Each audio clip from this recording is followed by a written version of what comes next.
En Moroleón, Guanajuato. Bueno, estabas dando clases, una maestría, casada, feliz de la vida, y de Ajá. repente, ¿qué pasó? Me dan un diagnóstico. Yo, primero que nada, gracias por este espacio. Leo, gracias por este espacio. Me dan un diagnóstico en el 2013, donde yo enfermaba cada ratito sobre vías urinarias, sobre dolores estomacales, qué nos pasa a las mujeres, que el cólico me tumbaba realmente. De enero a agosto fue constante mi visita al médico y de repente me dice el médico, oye, te he dado todos los medicamentos posibles para la vejiga, para infecciones, y no te compones, te voy a mandar a hacer un ultrasonido. Y ahí es donde se me diagnostica que mis ovarios, que deben de medir 3 milímetros, uno, el derecho, medía 9 centímetros de diámetro y el izquierdo medía 6 centímetros de diámetro. O sea, 3 veces más de lo normal, digamos. Sí. Bueno, Ajá. ¿tú ya tenías antecedentes genéticos, hereditarios? No, fue una pregunta muy recurrente de los médicos, pero yo había pasado por una depresión enorme. Entonces los médicos ameritan mi cáncer por la depresión. Las bajas defensas originaron que este cáncer avanzara muy rápido. Depresión. Depresión, así Bueno, es. ¿y qué te puede deprimir si tenías todo en tu vida resuelto? Te acababa de terminar la universidad, me iba a casar por primera vez, pero desviven a mi prometido en la ciudad de Moroleón ya hace más de 15 años, a 20 días de nuestra boda. A 20 días de nuestra boda, ¿qué le pasa? Fue asaltado, Ajá. fue torturado. ¿Murió? Murió, sí. Por la violencia. Por la violencia, así es. Y eso te... Esto fue un quiebre en mi vida. Traté de ir a fui a tanatología, me metí a la maestría para tener la mente ocupada, pero mi cuerpo me engañaría de manera silenciosa. Volví a tener novio, me casé después de algunos años, pero no, ya mi cáncer estaba avanzado. Bueno, después vivirías un infierno con ese otro matrimonio. Así es, empecé a trabajar como maestra, me dieron mi plaza en Guanajuato Capital. La gente de Guanajuato Capital, mi estado querido, pero es muy difícil de trabajar en esta ciudad. Me encuentro con mi nuevo matrimonio, yo sin cabello, a las expectativas de la gente, de verme con turbante, con peluca. Todavía es un tabú que nos vean de repente las miradas, y más que nada, yo nunca dejé de trabajar de maestra estando enferma. Nunca se me permitió la Secretaría de Educación de Guanajuato darme un descanso para evitar que mi cáncer avanzara. Bueno, entonces estamos hablando de otro tipo de problema, que es el asunto burocrático, y otro asunto que tiene que ver con los hospitales públicos, porque todo esto fue en hospitales públicos del ISSSTE, ¿no? Así es, todo. ¿Y cómo te trataron ahí? En realidad el ISSSTE de León es muy amable, no me puedo quejar, pero sí me puedo quejar en mi parte donde trabajé en Guanajuato. Yo le decía a mi directora, tengo cita con oncología, terapia oncológica, y me decía, no puedes ir. Ya de ratito después me dice, vete a las 12, y mi cita era a las 2. El tráfico para salir de Guanajuato Capital es horrible, y en 2 horas tenía que llegar a mi cita oncológica. Pues el doctor enojadísimo. Entonces, ese tipo de burocracia, aparte aunado de los problemas que Guanajuato Capital presenta, porque lo viví, una niña inventó que había sido violada y el Instituto de la Mujer me culpó a mí por no haber identificado el problema de que la niña había sido abusada. Una alumna tuya. Así es. Para no hacerla tan larga, la niña lo inventó. Bueno, estamos hablando de todo un auténtico drama que dice uno, ¿cómo es posible que alguien pueda salir adelante con un novio que a unos días de casarte lo matan, con un diagnóstico de cáncer, con un matrimonio pues que no funcionó, con una niña loca, con una Secretaría de Educación pues más loca. ¿Cómo se puede salir adelante, Marisol? Pues yo me aferré a la fe, por eso se llama el libro Un salto de fe. Mi cáncer estaba avanzado, pero gracias a Dios estaba encapsulado. No me libré de 8 quimioterapias, no me libré de 5 operaciones, pero la fe de dar amor, de enseñanza con amor a mis alumnos, a pesar de las trabas de la secretaría, fue como mi punto de salir, de demostrar que se puede. Bueno, lo más importante de todo esto es que está aquí, en este libro. En este libro está aquí toda una historia verdaderamente dramática, pero vamos a decir, con un final feliz. Sí, porque después de mis operaciones oncológicas, quiero mencionar uno de los sueños que tuve. Ahí es donde dije, no es mi hora de partir. En la última operación me dice el doctor Escalera de León, te vamos a abrir, vamos a checar qué tal mal andas, y despierto a media operación abierta y otra vez carcinoma epitelial. Y me dice el doctor, pequeña, otra vez es cáncer. Y yo dije, pues ahora sí quítame todos los órganos posibles. Ya no quería otra operación porque cada ratito era estarme abriendo. Entonces deciden quitarme y rasparme hasta el estómago porque yo ya estaba haciendo metástasis en el estómago. Híjole, pues bajo todas estas condiciones, a final de cuentas, me imagino que el libro también fue como una válvula de escape para ti. Sí. Pero cuando yo lea este libro, ¿qué voy a aprender, Marisol?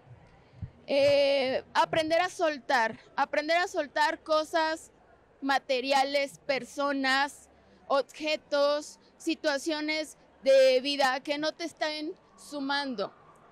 Y que ese es el amor más propio que podemos tener. Todo lo que no nos suma, nos resta en la vida. Y puede terminar en enfermedades o en problemas, depresiones y demás. Bueno, aquí hay dos cosas que yo sí quiero enfatizar. La primera, a las mujeres jóvenes les da cáncer, porque bueno, de repente salen con cada jalada, a las mujeres jóvenes les da cáncer. Y la otra, el estado de ánimo o las emociones también afectan. Claro que sí, en mis terapias yo hablaba con todo el círculo, porque es un círculo de gente que está en diferentes quimioterapias. Hay quimioterapias blancas, hay amarillas, hay negras, y todos concordaban que cuando les daba otra vez tristeza volvía el cáncer, y me pasó a mí. Yo sufrí 2 veces cáncer. Mira, Marisol, la verdad es que llama mucho la atención todo lo que sucede en este entorno, y yo quisiera que invitaras a la gente a que de alguna manera pues lean tu libro. Sí, claro que sí. Mi libro lo pueden encontrar en Amazon, en sus 3 presentaciones, en pasta blanda, pasta dura y en digital. O si ustedes, por una manera económica, que siempre el factor para mí fue llegar a más corazones y que la gente tocara esos puntos tan importantes, lo pueden encontrar como audiolibro por Spotify y por YouTube. Para sentir estas emociones, todos hemos sido familiares de alguien enfermo, alguien que ha pasado de narcisismo, que ha vivido un narcisismo, y que alguien que ha vivido muertes dolorosas, que ya todos somos una estadística más de ello. Bueno, danos una frase de ánimo, mi querida Marisol, porque ahora sí que me deprimí con tu historia, pero me alegré. Aquí la parte final dice, no sabemos lo fuertes que somos hasta que ser fuerte es la única opción que tenemos. Dile algo a la gente. Pues yo les pediría que tuvieran fe a lo que ustedes se aferren, a un santo, a Dios, a lo que se aferren, al trabajo, y que estén conscientes de que siempre va a haber una salida. No todo lo malo dura, ni todo lo bueno dura, pero no se enfrasquen en situaciones así y todavía tomen la decisión de dejar todo aquello que nos sume, eso yo los invito. Mi libro habla sobre superación personal y sobre dejar las cosas que no nos suman. Yo después de 5 operaciones, 4 de oncología y una lumbar, que podía dejarme incapacitada para caminar, aquí estoy. Y agradezco esta invitación de Leo.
Me llama mucho la atención dos cosas. Uno es el nexo entre el lugar que, en mi caso como Inglaterra, donde la gente consumiendo drogas. Yo crecí en un pueblo con mucho consumo, incluso de heroína. Conocí 4 jóvenes que murieron de heroína, de sobredosis. Y los lugares que consumen droga y lugares que produzcan y trafican la droga. Pero también aquí en México fue llamando la atención, ¿quién son estos personajes? ¿Quién es el Chapo, el Mayo? ¿Cómo es que ellos andan libres, con poder, que hay canciones sobre ellos y con tanto armas? Y esto entonces fue como un misterio que empezó a cubrir y buscar qué está pasando. Bueno, nosotros tuvimos una plática, una entrevista semejante, no recuerdo qué año, debe haber sido como hace, pues, ¿qué? 12, 13 años. En estos 12, 13 años, en los últimos años, ¿has visto algo bueno, mejor, desde el punto de vista de México? Bueno, en México pasan muchas cosas y el crimen y el narco es uno de ellos, porque ha sido cosas buenas en México, pero con el narcotráfico, el crimen, yo creo que sería muy triste. Yo creo que hace unos que hablamos en 2012, cuando platicamos ahí, todavía hubo una esperanza que esto fue algo corto, porque realmente arrancó la violencia a este nivel en 2008. Sí. Entonces, en aquel tiempo, pues ya está para un sexenio y va a bajar y va a ser normal. Tristemente no ha sido así. Estamos en 2025 y pues ya, si lo vemos ahorita en el narcoguerra o las guerras de los cárteles, vemos de unos más de 300,000 muertos. Sí, sí. Y ha sido muy triste y muy fuerte y todavía pues si fuera Fox, Calderón, Peña Nieto, López Obrador o Claudia Sheinbaum, todos tienen este problema con el narcotráfico, con la violencia, que no saben cómo resolverlo. Esta es la parte porque acá cuando vivimos, digamos, la época de Calderón, que era pues la guerra contra el crimen organizado, un fracaso total. Luego viene Peña Nieto, continúa con esto, otro fracaso total. Y llega López Obrador con sus famosos abrazos. ¿También lo calificarías de un fracaso? Sí, yo creo que será un fracaso. Lo dijiste bien, que fue fracaso Calderón, fracaso Peña Nieto y fracaso tristemente López Obrador en este asunto. Creo que la idea de abrazos no balazos, que no es malo la cuestión de pues hay pobres, hay gente en los barrios, en los pueblos, y no que solamente hay que castigar, hay que buscar soluciones para ellos. Pero no hubo realmente un programa muy enfocado. A ver, ¿quién va a ser los siguientes sicarios? ¿Quién va a ser? Y esta cuestión de becarios, no sicarios, no fue muy enfocado, porque estos becarios no eran los sicarios. Sí. Si ves, muchos los sicarios no son que a veces tienen buenos resultados y están estudiando, son los jóvenes olvidados. Y no ha sido, y tiene que ser programas muy enfocados en los pueblos, en los barrios, ¿quién va a ser? ¿Quién ahorita, qué chavos tiene 12 años que están reclutando ahorita y buscar que no entren en este crimen para que cambie el futuro? Sí, sí, ese es justamente lo que yo te iba a comentar, de que yo lo que he visto en estos 12, 13 años que nos conocimos, es que esto está peor, porque por lo menos aquí en Jalisco, y lo sabes muy bien, cada día desaparecen más jóvenes, pero jóvenes de 12, 13 años. Y esto me parece que es alarmante, ¿no? Completamente. Si lo vemos, los mismos matones. Hay historias, por ejemplo, vamos a ver uno en Nuevo Laredo. Un joven, pues ya que dicen, pone el nombre Juanito Pistolas. Uh-huh. Y él fue huérfano, sus papás lo mataron por el mismo cártel. Fue huérfano. Uh-huh. ¿Y qué hace? Entra el cártel. A los 14 años tiene fama de sicario, 14, 15 años, y lo pone canciones sobre él, de rap. Ahí en esta Tamaulipas tienes un narco rap. Se pone famoso o infamia, y luego a los 17 años, apenas cumplido, lo mata el ejército, lo quita la cabeza con un balazo, un rifle. Pero qué triste historia. Pero una cosa rara también es que encuentro en México, este hermoso México, muchas historias encontradas, porque al mismo tiempo jóvenes estudiando, jóvenes que están logrando cosas, 25% de los jóvenes ya están en la universidad, pero al mismo tiempo hay esos jóvenes que están entrando al crimen, matando, que lo matan, y cómo cambia este ciclo vicioso. Sí, aquí lo más lamentable de todo, y ya lo hemos comentado en varios programas de cambios, es que si yo soy un joven que estudio, que me preparo, que me titulo, que tengo un trabajo, vamos a decir formal, ese joven le va a ir mal en México. No tiene el futuro asegurado. Aunque haya estudiado y aunque sea preparado y aunque esté trabajando, le va a ir mal a ese joven. Aunque también, mira, el que entra al crimen, la mayoría, estas novelas, incluso la serie Narcos de Netflix o novelas como El Señor de los Cielos, La Reina del Sur, esta muestra a los narcos ricos. Sí. Los que tienen mansiones, palacios, muchas mujeres, tigres, leones, coches, todo eso. También están en Instagram. Sí. Sus cuentas están en Instagram. Muchos están reclutando en Instagram con sus cuentas. Al mismo tiempo, este es el porcentaje menor. El narco o el crimen es como también el mundo legal, de los pocos ricos y muchos pobres, o la mayoría que entra al narco, nunca llega a tener estas cosas. Llegan a tener un coche, lo que sea, un salario o algo. A veces lo pagan para matar poco, 3,000 pesos la quincena, cosas así, sí. 4,000 pesos la quincena para matar a un pueblo. Y luego muchos de ellos, un porcentaje impresionante. Si lo ves hoy en día, la gente que están reclutando al narco, una locura, como 40% van a estar muertos. Sí. Es una locura. Bueno, este libro de Sangre, Armas y Dinero que acaba de publicar nuestro querido Joan, aquí me parece que es interesante porque aborda un tema que también yo lo he comentado muchas veces. Bueno, ¿y Estados Unidos a qué le tira?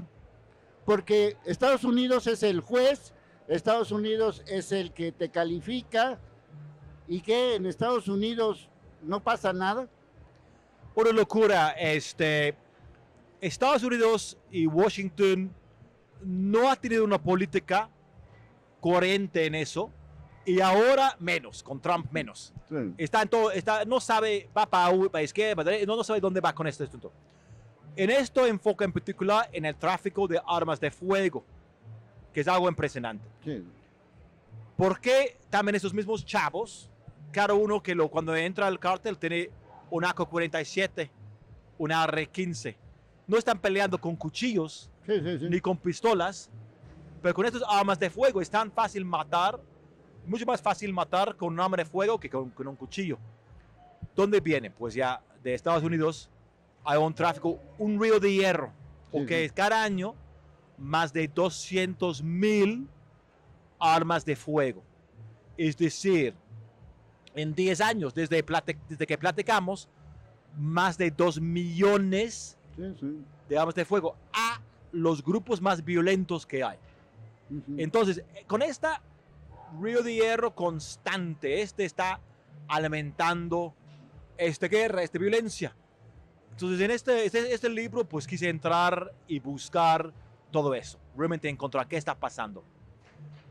Iba buscando durante 4 años, rastreando los mismos, incluso armas de fuego que encuentran en escenas que usan para matar, rastrearlos a las fábricas, a las empresas que lo venden, a ver qué está pasando. Y encuentro uno que no está haciendo lo mínimo en parar o reducir este flujo. Es decir, hay personas que están involucrados con el tráfico de armas de fuego y no pisan ni un día de cárcel, que le encuentran y lo dejan libre, lo sueltan. Hay personas, individuos, que van a una tienda y compran 500 armas de fuego y no la agarran. Hay personas que van en Arizona, un solo individuo que va gastando $500,000 en 750 armas de fuego en diferentes tiendas y no la agarran. Entonces, ¿por qué en este aspecto no lo está actuando en esta? Sí, o sea, para Estados Unidos, a final de cuentas, esto de las armas es un negocio. Sí, es un negocio y tiene este grupo que se llama el NRA, Asociación Nacional de Rifles. Sí. Esto es como un grupo de cabildeo entre los más fuertes que ha sido en cabildeo. No es que representa realmente tanto capital, porque sí es negocio, pero sabes que alguien en una tienda que vende una AR-15 para el cartel gana $100 por el rifle que lo vende. No es tanto ganancia. Sí. Las empresas son empresas que venden muchos, si ganan algo, miles de millones en total, que están ganando con eso. Pero la fuerza que tiene de cabildeo es impresionante. Y ellos usan esta fuerza de cabildeo. De decir, cualquier cosa que hace contra nuestra industria, vamos a defender, vamos a acusar, vamos a empujar. Entonces, incluso hay una ley que si vendes un rifle a alguien, tiene que mostrar una credencial para ver quién es. Sí. Y ver por lo menos que no es un delincuente. Si es un matón, pues ¿por qué lo va a vender un rifle a un matón que tiene antecedentes en la cárcel para matar gente? Pues es lógico, ¿no? Pero lo tiene una excepción a esta ley. Si yo te la vendo a nivel privado, particular, un rifle, pues no tiene que ver el gobierno porque estoy vendiendo y no tengo que pedir nada a ti. Y esto están usando los cárteles aprovechando esta ley. Yo hice una entrevista con un traficante de armas de fuego en el reclusorio de Ciudad Juárez y me contó cómo él iba cada fin de semana a Dallas, Texas y compra en las ferias de armas de fuego sin papeles. Y ellos dicen, pues somos particulares. Pero no es cierto. Eran vendiendo armas de manera masiva, sin papeles, a delincuentes. Y estos huecos que lo pueden cerrar, no sería tanto, pero incluso estos grupos de cabildeo no quieren ni cerrar estos por su postura de vamos a defender nuestros rifles hasta la muerte, ¿no? Sí, es decir, yo te acuso de terrorista y al mismo tiempo te estoy vendiendo las armas. Sí. O sea, eso suena ridículo, ¿no? Pero incluso con esto, ley de nombrar como terroristas como vender, como nombrar como terroristas los cárteles. Con esta ley lo podrían usarlo. ¿Por qué no lo usan?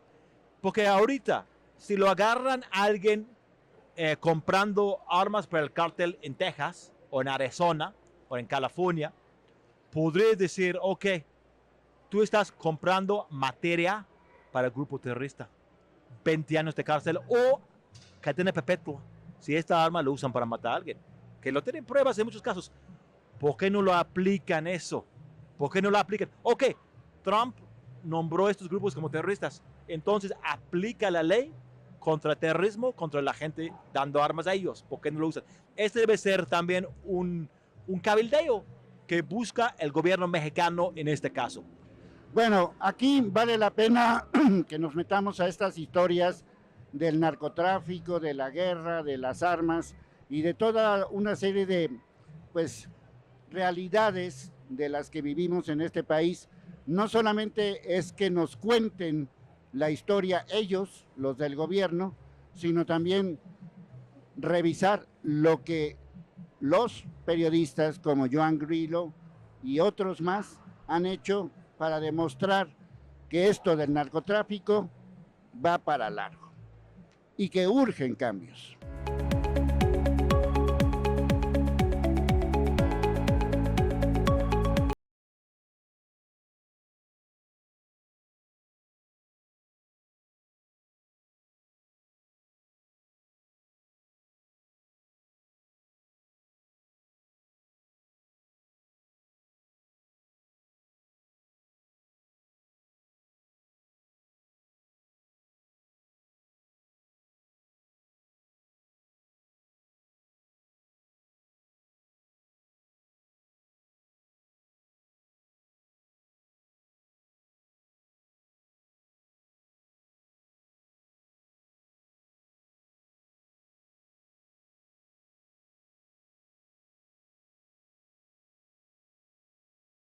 Del fútbol. A mí me toca en ese libro coordinarlo y ver el caso México, cómo están estructurados los equipos profesionales, cómo existen algunas cuestiones de inconsistencia fiscal, como por ejemplo un equipo profesional, cómo puede ser una asociación civil, si en todo el mundo se norma que sean sociedades anónimas, ahora sí dedicadas exclusivamente a deportes profesionales. Se mueve muchísimo dinero y ahí hay una fuente de nicho de fiscalización para el país, ingresos para el fisco. Bueno, estamos hablando de lo negro del fútbol. Lo negro del fútbol, bueno, estrategias de evasión, ya tenemos los casos que han pasado, no vayas tan lejos, el caso del Atlas, que bueno, derivado de malas o de prácticas fiscales muy agresivas, se va de total o parcialmente el pago, al grado de que se presentaron denuncias por defraudación fiscal. El caso también de Pachuca, el caso también de Chivas, de jugadores que han tenido problemas con Hacienda. Todo eso no se aborda desde el punto de vista técnico. Vemos ahí el ranking del financiamiento y el valor de la Liga Mexicana comparada con la Liga de España o con las ligas europeas, por ejemplo, la Liga Francesa, la Liga Italiana, la Liga Premier Inglesa, que es la más rentable del mundo.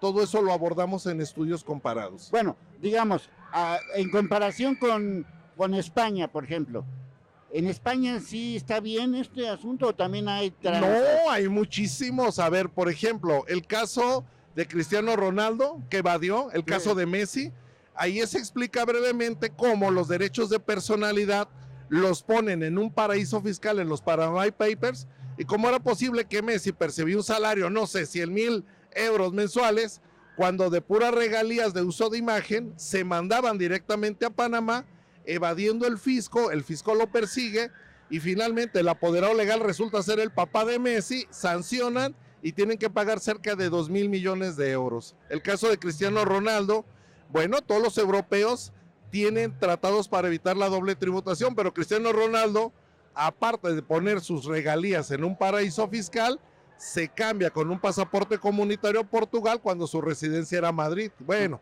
el resto es historia, ¿verdad? Bueno, el chiste, ahora sí, como dicen por ahí, el chiste es saberle hacer, ¿no?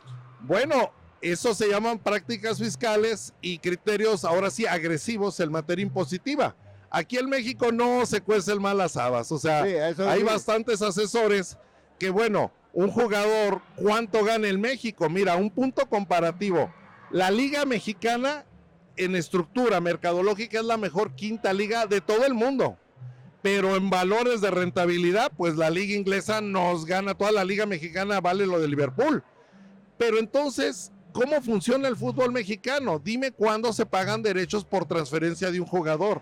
Dime cuándo se pagan los derechos, ahora sí, por los ingresos acumulados de uso de imagen. El caso de Rafa Márquez, que también los mencionamos ahí.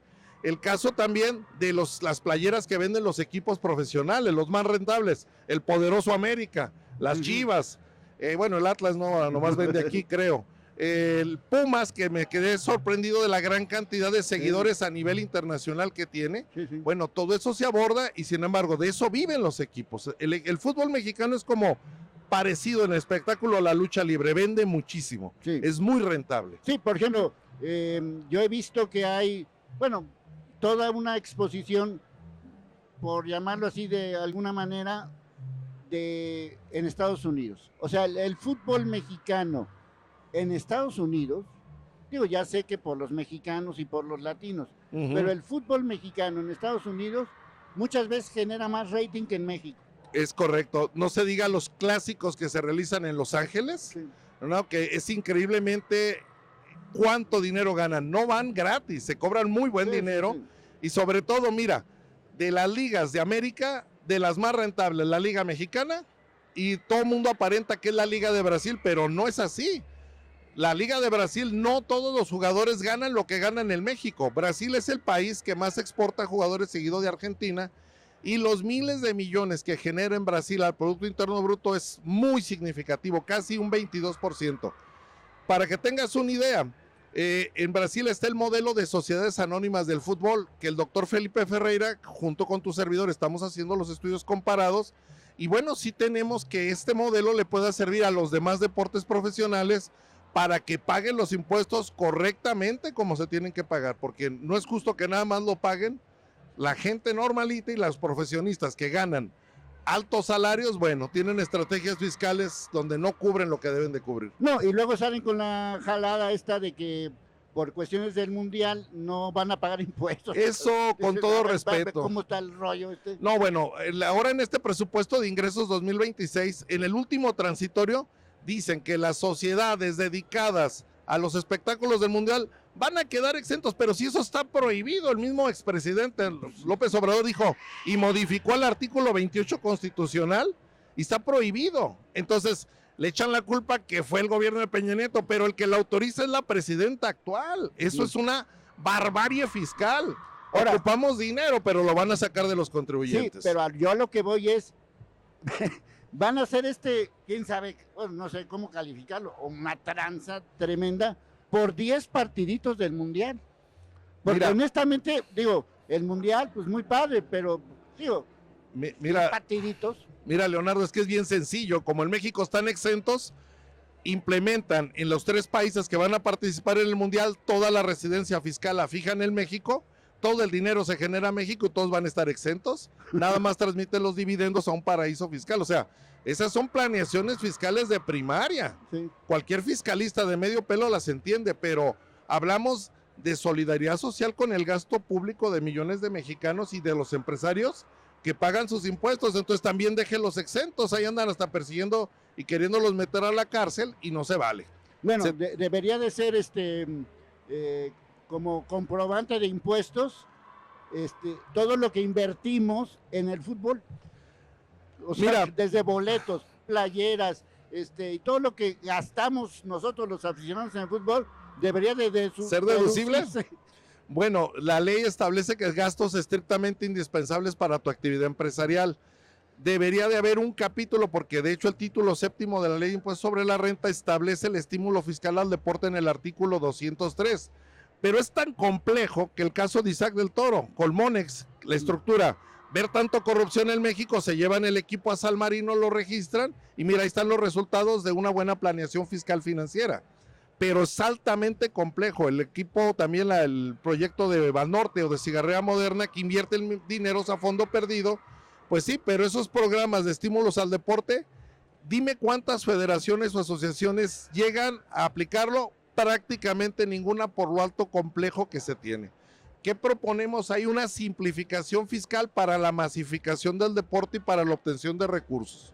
Así de sencillo. Bueno, dicho de una manera más clara, si el negocio de negocios es el fútbol, pues que también sea un negocio de negocios, pues para el gobierno, ¿no? Para el que capta impuestos, porque parece ser que aquí nos están metiendo autogol. Bueno, parece ser que sí, Leonardo, ¿verdad? Bueno, más te aquí digo? está este libro este es un libro para los que saben de temas fiscales, ¿verdad? Temas fiscales para quienes sean gerentes de clubes deportivos profesionales, no nada más de fútbol, de todo. Pues aquí está otra parte del fútbol, otra historia del fútbol que va más allá de lo que estamos hablando en relación con el mundial, con los equipos y con todo. Aquí hay una fuga de capitales, una fuga de impuestos que alguien algún día espero revise. Por eso urgen cambios.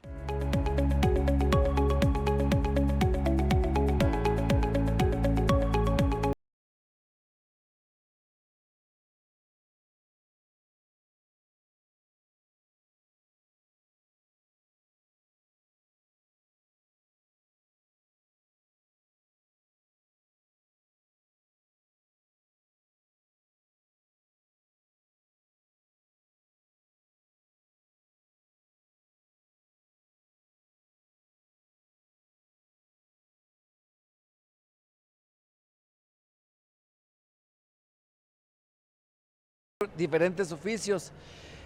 Yo soy un poco más optimista. La visión es la siguiente, mira, efectivamente sí habrá muchas labores de los medios de comunicación que son susceptibles de automatizarse con la inteligencia artificial, pero habrá otras que seguirán existiendo e incluso habrá nuevas labores que ahorita ni pensamos. Si recordamos, por ejemplo, en el año 2000, hablar de un community manager, que ahorita es muy común en los medios, Sí. pues nadie creía que ese trabajo iba a existir. Sí, sí, sí. Entonces ahorita ni siquiera imaginamos cuáles otros porque apenas está explotando, ¿no? Sí. Pero habrá temas como quizá estas cámaras robóticas que ya funcionan con inteligencia harán que ya no haya ciertos camarógrafos, Sí. o quizá un reportero que nada más se limita a meter el micrófono, pues es una grabación que puede ser procesada con inteligencia artificial y te ahorras eso y pones al reportero a investigar cosas que valgan más la pena, por ejemplo. Es lo que mucho se ha analizado por los autores, pero vaya que sí implica una gran transformación este tipo de tecnologías, que ahorita muchas cosas ni nos hemos imaginado aún.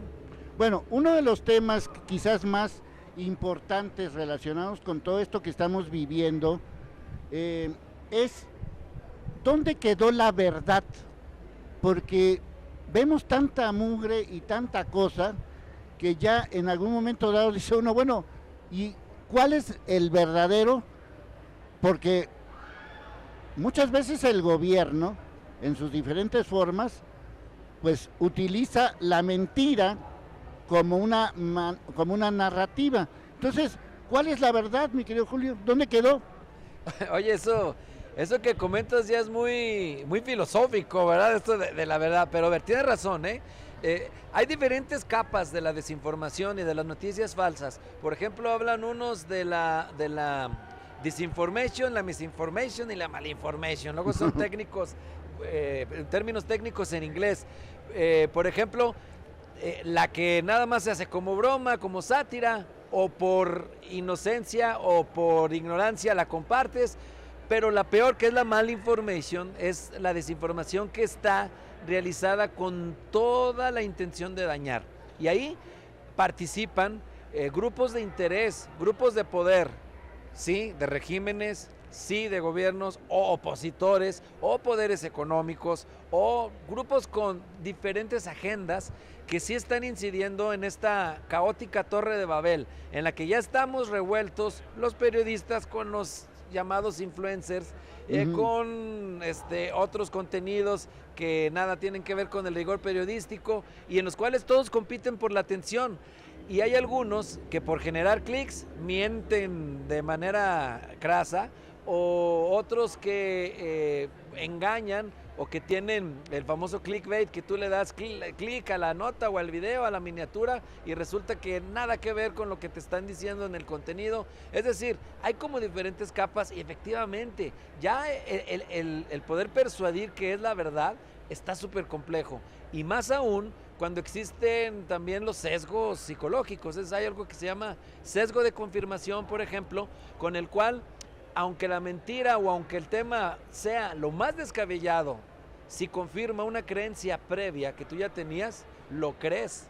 Y eso es muy peligroso, ¿no? Y más Sí. aún con esto que decías de la inteligencia artificial, porque estas tecnologías pueden hacer el bien, quizá, pueden ayudar a muchas tareas, pero desgraciadamente también pueden generar contenidos de desinformación que cada vez son, pues, se confunden más con lo real, videos, audios clonados, y permiten difundirlos masivamente con herramientas de inteligencia artificial. Esto es muy peligroso.